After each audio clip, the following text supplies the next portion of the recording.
Bonjour et bienvenue sur Isobourse. Vendredi 12 juillet 2024, l'indice CAC 40 a terminé la semaine sur une hausse hebdomadaire de 0,63% à 7724 points, portant son gain à 2,40% depuis le début d'année 2024.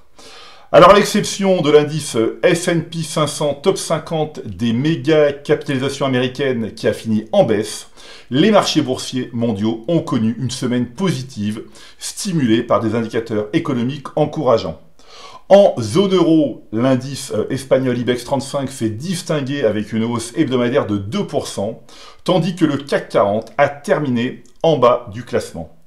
Outre-Atlantique, le Russell 2000 et le S&P 600, les indices représentatifs des petites capitalisations américaines, ont réalisé des performances hebdomadaires remarquables avec des gains compris entre 5 et 6%.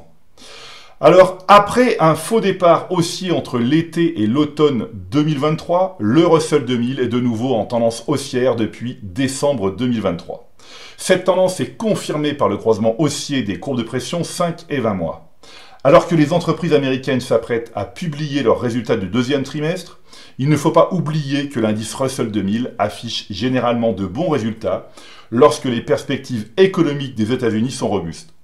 A noter que le baromètre des petites valeurs US est très en retard depuis le début d'année 2024 avec une hausse de seulement 6% contre 25% pour les grandes valeurs américaines.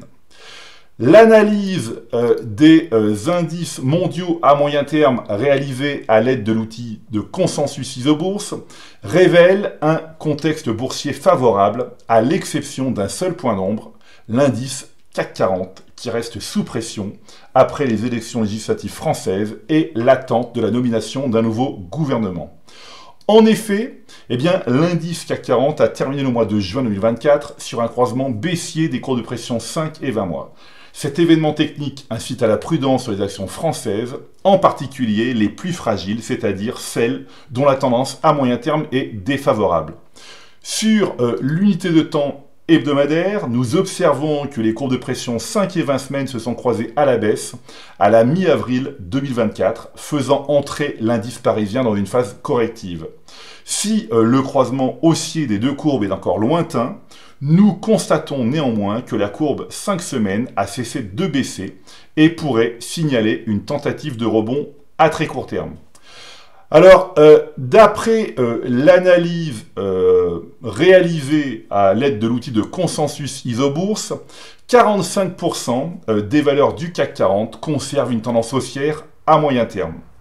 Alors, parmi elles, nous trouvons Accor, dont le cours est porté par une configuration positive des cours de pression 5 et 20 mois, confirmée par un croisement haussier en février 2023. Le titre du premier groupe hôtelier européen affiche une progression de 34% depuis le signal haussier moyen terme du modèle Isobourse. A l'inverse, la prudence est recommandée sur l'action Edenred, dont la tendance à moyen terme reste baissière. En effet, un croisement baissier des cours de pression 5 et 20 mois a été validé en octobre 2023. Le titre du spécialiste du ticket restaurant accuse une perte de 17% depuis le signal baissier du modèle Isobourse. Voilà, écoutez, c'est maintenant à vous de faire le point de valeur en portefeuille avec Isobourse. Je vous donne rendez-vous pour ma prochaine chronique et d'ici là, restez avec nous sur Isobourse.